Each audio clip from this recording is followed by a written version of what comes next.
Parliament में जब आप जाइए तो लोकसभा के खास तौर पर, क्योंकि राज्यसभा में तो आजकल दूसरी तरह के भी लोग आने लगे, उसमें बहुत सारे कारण हैं, लेकिन लोकसभा में जो फॉर्म भरते हैं सांसद जीत के आके हैं, आज भी उनमें से 70-75% लोग अपना पेशा लिखते कृषि कार्य और समाज सेवा। क्या जिस देश में, झूठी सही, जिस देश में 70-75% देश चलाने वाले कृषि कार्य से आते हो, झूठ लिखत पढ़त में, बाकी तो उनका ईमान जाने है, वहां किसान सबसे लूटा पिटा क्यों दिख रहा वर्मा जी? ऐसा तो किसी देश में नहीं है कि जहां देश चलाने वाले 70% कागज में लिखते हो, बोले पेशा, बोले कृषि कार्य ऑब्लिक समाज सेवा। हालांकि उनकी गाड़ी महंगी होती है, मर्सिडीज और पोर्शे और कोर्शे टाइप की, लेकिन वो कागज में ही लिखते हैं पेशा किसानी और समाज सेवा। अब समाज सेवा में मर्सिडीज मिलती है तो पता नहीं। आलोक जी। देखिए अमिताभ जी, मैं आपको बताऊं कि अशोक पांडे जी बता रहे थे कि हमारी सरकार ने बहुत कुछ किया, तो अमिताभ जी मैं आपको एक बात आप ही पूछ लीजिए हमारी तरफ से। नहीं आप कि भारतीय जनता पार्टी, सुनिए तो पांडे जी मेरी बात का जवाब दे दें। इन्होंने कहा था कि 2022 में किसानों की आय को दोगुनी कर देंगे। 8 दिन बचे हैं, 8 दिन में कौन सी ऐसी जादू की छड़ी घुमा देंगे कि हमारी आय दोगुनी हो जाएगी? एक नंबर। दूसरी बात अमिताभ जी मैं आपको बताऊं कि जो पीएम किसान सम्मान निधि की बात करते हैं, इसमें 21-22 में जो है, वर्ष 21-22 में 11,13,25,559 किसानों को सम्मान निधि मिली थी, और 22-23 में 10,60,86,163 किसान को मिली। किसान घट गया ना। सबसे महंगी बिजली आप दे रहे हो। अब नीम कोटेड यूरिया की बात करो, 5 किलो, उसमें भी डंडी मार दी। महंगी बिजली थी, जो 300 मीटर पर ट्यूबवेल का कनेक्शन मिल जाता था उसको आपने 80 पे कर दिया। और सिंचाई की जो आप बात करते हो भाई साहब, सिंचाई विभाग आपका इतना बढ़िया विभाग है कि जब नहरों में पानी आने वाला होता है उससे 3 दिन पहले सिंचाई कराता है, उसमें सफाई कराता है, और सफाई में किनारे किनारे काट देगा, धीरे धीरे पानी होगा, उसके बाद जो पटरी है ना वो हो जाती कमजोर, उसके बाद नहर कटती तो फिर किसान का खेत भर जाता है। आपके यहाँ तो भ्रष्टाचार का सिस्टम चलता है। आपने किसान का मेला चलाया, आपने जो भी अरे ठीक है आलोक जी, पांडे जी आप ये बताओ, एक मिनट उनका जवाब सुन लो। आपने कई सवाल रखे, उनका जवाब सुन लो अशोक जी का। जी अशोक जी। देखिए, आज नहरों का को सफाई हो रही है, चौकस निगाह सरकार की है, कहीं कहीं कोई ऐसी बात हो सकती है जी। बाराबंकी में चलिए दिखा देता हूँ, लखनऊ में देखिए आपके लखनऊ का नियम सुन लीजिए पांडे जी, आपके लखनऊ का नियम किसान दिवस नहीं करता है, आपके लखनऊ का नियम किसान दिवस नहीं करता है, मुख्यमंत्री जी वही बैठते हैं। अगल बगल के क्षेत्रों की बात कर रहा हूँ, नहरों की। और दूसरा, उत्तर तो भारत सरकार ने ही किसान भाइयों के खातों में जो पैसा भेजा, आज भी पैसा पहुंचा है कि नहीं? डीजल के दाम में किसान घटते चले गए, आपका लेखपाल नाम नहीं चला, वहां पर भी भ्रष्टाचार एक नहीं 100 सबूत है मेरे पास, पूरे प्रदेश में घूम के देखिए। आपके कृषि मंत्री जो देवरिया के सब्सिडी सबसे ज्यादा तो वही कहा, आपने उनके ऊपर क्या कार्रवाई की? अपने साले को दिला दिया, अपने बेटे को दिला दिया।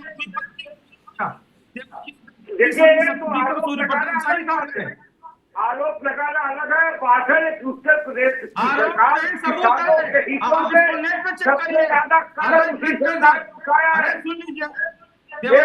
चीनी मिलों की व्यवस्था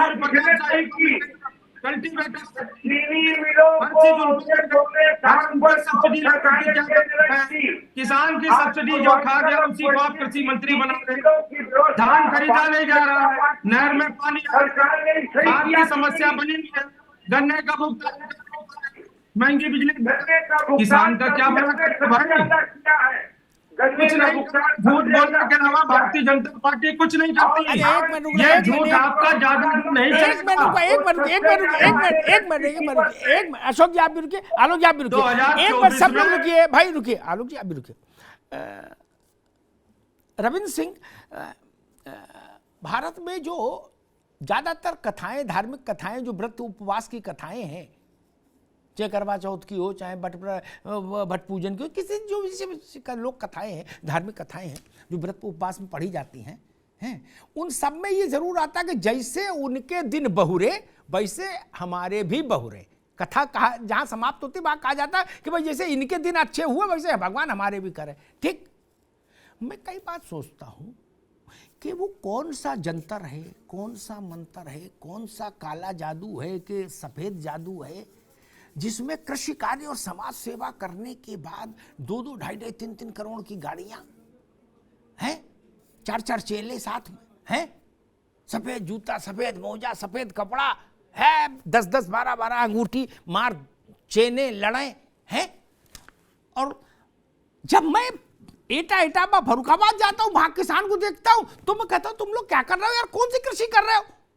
वहां तो हम देख के आए पार्लियामेंट में कृषि कार्य और समाज सेवा वाले इतना मस्त रह रहे, ये क्या समझ नहीं पाता मैं।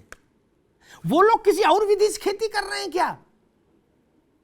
गुप्त खेती है कोई देश में जो नहीं समझ में आ रही, तो मैं चाहूंगा उसको ओपन कर दो आप लोग, सब लोग जान ले गुप्त खेती, तो गरीब गुरबा भी ढंग से जी ले। नहीं सर, ये हम लोग तो गरीब किसान के बेटे हैं, ये सत्ता अरे आज गरीब मान लो, आज गरीब, कल विधानसभा में पहुंच जाओगे, आप भी वही हो जाओगे, पेशा कृषि कार्य, समाज सेवा, गाड़ी, बोले पोर्शे। सत्ता पक्ष के लोग सर बेहतर बता पाएंगे, हम लोग तो विपक्ष के लोग हैं, पिछले 15 साल से विपक्ष में हैं। देखो अभी रविंद्र पटेल जी हम जवाब दे सकते हैं, देखो आप मुझे जानते हो। भारत में खेती और अच्छी इसलिए होने की ज़्यादा वो है क्योंकि भारत इकलौता ऐसा बड़ा देश है जिसमें इतनी ऋतुएं हैं जो अलग अलग किस्म की फसलों को सूट करती हैं। बाकी दुनिया के बड़े मुल्कों में चले जाइए, 10 महीने तो एक ही बर्फ है, तब भी भारत की स्थिति। खैर आलोक जी, आप ये हरी टोपी लगाए हो और अभी नहीं लगाए हो, हरा गमछा डाले हो, नेताओं से भी मिलते हो, आप उनसे कभी नहीं पूछे कि कमरा बंद करके प्यार से कान में कि भैया हमें भी बताओ कृषि कार्य और समाज सेवा?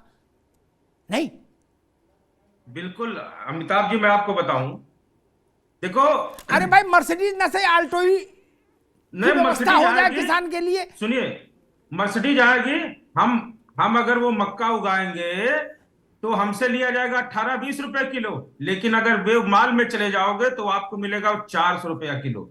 मर्सिडीज उनकी आएगी, हमारी कहां पाएगी? हमको तो उस कनस्तर में रखा जाता है कि तुमको 30 mm का आलू रखना है, और हमसे कहेंगे ये देखो, अगर ये कह दें आंकड़ों के बाजीगर और सपनों के सौदागर, तो इसमें कोई बड़ी बात नहीं।